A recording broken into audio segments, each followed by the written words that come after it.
you can fuck up That's not good. Mold is not good. You don't want mold. No, you don't. And I guarantee that's going to be an issue. Probably around this time next year, we're going to hear something about that. Yeah. Where it's going to start creeping up as an issue. Now, I noticed something, by the way. This is totally... Well, fuck. My big concern, before we go off on another crazy thing, my big concern is just the absolute ridiculous lack of cross-border revenue that could be generated, because there's massive growing potential in Washington, there's massive growing in BC, and yet we can't work together on that because no, not at all. The border is a federally jurisdiction. Yeah. Sorry, I'm choking and thinking at the same time. That's just stupid. That's just like they should have looked at that immediately and said, wait a minute, we need to discuss this. Why wasn't that part of the new fuck shit negotiations, which for those of you who follow the show, that's the new name of NAFTA? Simply because the U.S. doesn't care. They make a lot of money on funding for their anti-drug campaigns. They make a lot of money on funding for that. Yeah, they think that they're going to make more money through funding on that than they will by legalizing it, not understanding how much money they are actually going to be making if they legalize it. See, that's where the Liberals really shit the bed on this NAFTA thing, was that the U.S. should have been made to care about a lot of stuff. We had a chance to flex our muscles, and we didn't. We pussied out right at the end, and we looked like idiots again. Mm-hmm. I don't sure know. And that's it. It's going to be signed, sealed, and delivered, and we're going to be stuck with whatever goddamn crap Trump comes up with. Yeah.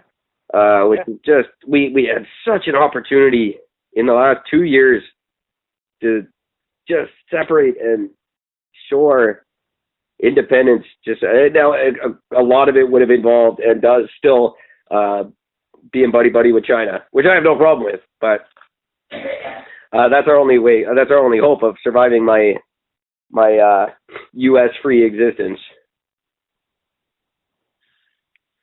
Yeah. Which I really hope to have. Event in my lifetime. It would be really I nice. still can't believe that if you were to go, like, say I were to go over the border and they, for whatever reason, they decide to search me, and then they get my phone and they check my phone and they said, hey, we just noticed on your phone that you have investment in a marijuana company in Canada. Yep. Sorry, you're banned from the U.S. I thought they had lightened up on that one. I don't know. I've never heard. After I heard that they just banned, I just lost all interest in the marijuana. I'm never going there again. Because the big problem was in Molson, because Molson looking into a infused beer. Yep. And the people working on that project work on both sides of the border, and they were going to get banned because of it. That's right. And I heard because of that they had, I don't know that they stopped it, but they lightened up on it or they amended it somehow. We're going to have to look into that. I haven't followed, because I got bored of the conversation, to be honest. Same here. We did a lot on it last year, and we covered it better than anyone in the country. And we got more predictions right than any I've heard so far. And I know for a fact CKNW took my stories because they told me they did. And I don't know about Global, but I don't trust Galis. I know he's taking my shit. But we did good on that one. I was very proud of us for our unbiased reporting on that particular issue. We haven't had anything since then. Well, in November 20th of 2018, a Canadian cannabis investor got a lifetime U.S. entry ban for it. Yeah. Yeah, that would have been around the time we were talking about it. Oh, there it is. No, hang on. This is funny. November 20th of 2018, a guy gets banned for investing in it, and yet in a major shift, the U.S. won't ban Canadian pot workers. That was on October 11th. Yeah.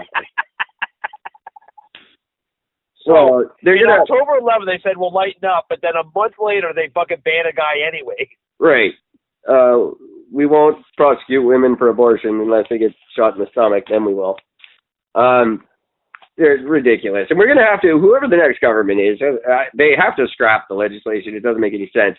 But they're going to have to look at all these things that weren't considered, like the two countries working together on a border crossing system of some kind. The edible thing, which is retarded, and they just have to throw it out and start again.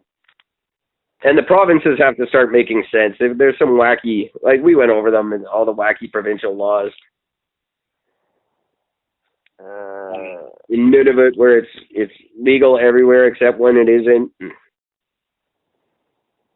And Manitoba's theirs makes sense, but it's now more illegal than it ever was there. Which I said was going to happen too. And in legalizing marijuana, they made it harder to get than ever before. Apparently they actually reversed that law 2 weeks after they made it. But yet they're still charging people with it anyways. Oh, sure. Fucking America. God. Why do you people fucking like that country so much? What's good about that country? Nothing. Big tits and football. I have big tits in football in Canada. You do have big tits. I'll give you that. Right?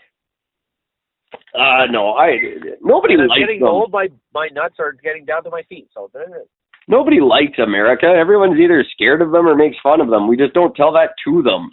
And they lie to themselves by watching American TV shows that say people like them. I told them when I was down in the States. I had a fantastic conversation with them about it. Everyone who travels around the world puts Canadian flags on their backpacks so people don't think they're American. Until they open their mouth and then they understand anyway. Yeah, it's ridiculous. But when I've ever been to somewhere that's pro-American, which hasn't been a lot, by the way, but I was in Texas and I was in Montana, and they're both very pro-America. They don't get the information that the rest of the world gets, and they're not told about the real opinions of themselves. Well, in Texas, they wouldn't give a shit. And in Montana, there's not enough people to tell, because 20,000 people in the entire state. But what are they going to do about anything? Like, it's retarded. It's great. It's a great country. I love it. Don't get me wrong, citizens of Montana. I loved your state. It was beautiful. All 20,000 of you, I think I met, and you were all fantastic.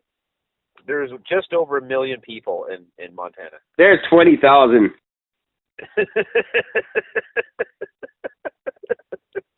It's the fourth largest state. It is the fourth largest state. It has one person per 20 square kilometers.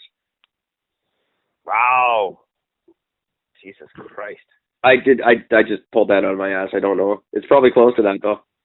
Yeah. Montana. I want to find out what's it that's in there. Square footage. Square footage is square footage. It'd be square mileage. It's roughly the 60. Oh wait. Montana is roughly the size of Russia, and has 20,000 people in it. and 17,000 of them are named Gary or Dwayne.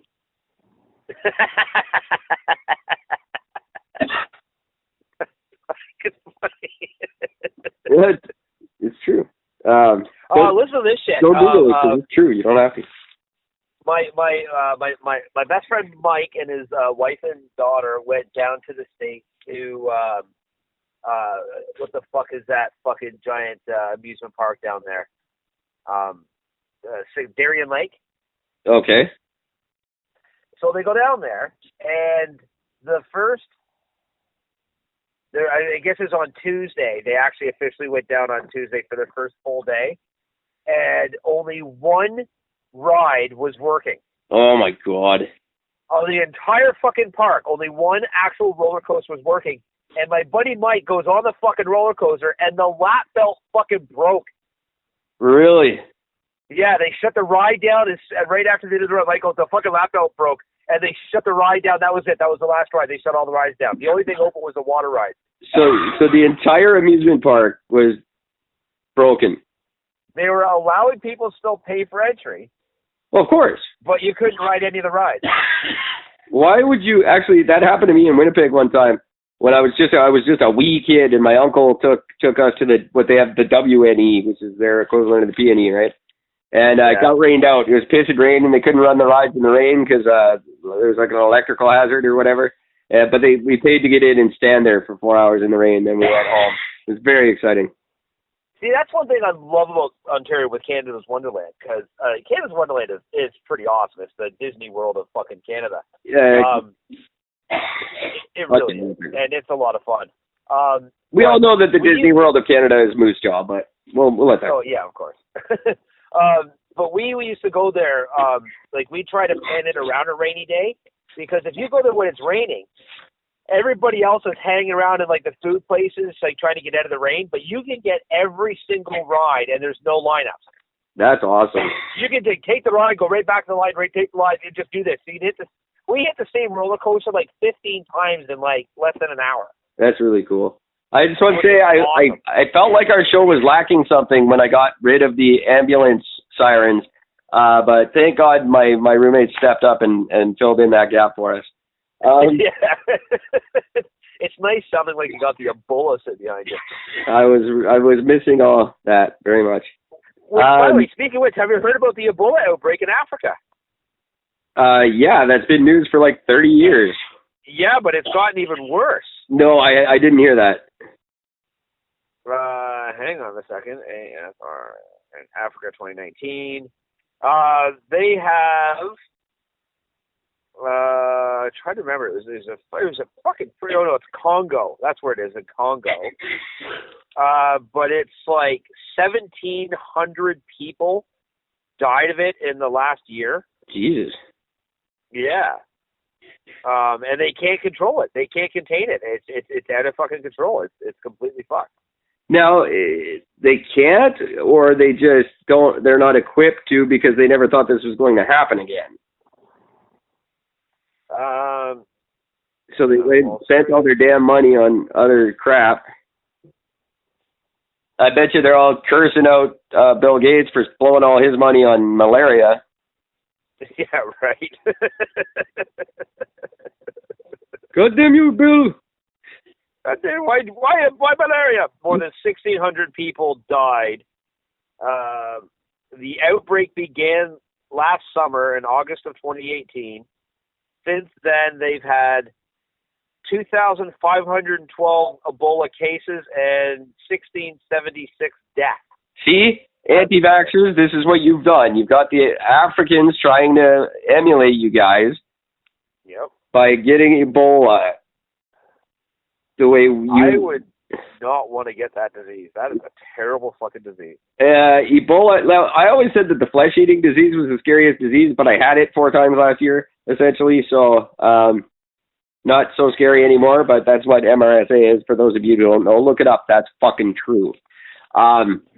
Do you want to know what's fucked? Hang on. I'm not done with the Ebola yet. Now. Oh, I'm talking about Ebola. Go ahead, though. I know. I'm just saying. You said it was scary. I said flesh-eating disease used to be the scariest disease to me. I literally stayed home because there was 3 cases in Vernon, which is about an hour out of Kelowna. I wouldn't leave my house for weeks because I was so scared of flesh-eating disease. Now I beat it. I'm immune to it because I'm awesome. But Ebola, listen to the past episodes, guys, if you don't know what I'm talking about. I beat flesh-eating disease by myself because I'm wicked. Yeah. And you did it by not going to the doctor, because every time you went, you kept getting it again. Exactly. So they might call me up to deal with this Ebola thing, and I will, but Ebola is the scariest thing in the universe to me. It liquefies your organs. Yeah, you bleed out of everywhere. Fuck. Which I don't like to bleed out of anywhere, first of all, let alone everywhere at once. Yeah, and not just out of, your orifices that you could bleed out of. It'll just bleed out your skin. Yeah. You just bleed out. At least, you know what? I guess it's good that you bleed out of everywhere. It's not just one thing at a time, and you're just sitting there wondering, well, what's the next one? Oh, it's my eye. There we go. Fuck, it's my left ear. God damn it. People are betting on you. I bet she's coming on his ass. She's coming on his ass. But this is something I don't get. So picture this. You're in a country, right? Say you're at home, and there's an Ebola outbreak at home, right? Mm-hmm. Now, as much as this is going to cause panic and hysteria, Here's what's fucked. It's been this is a quote.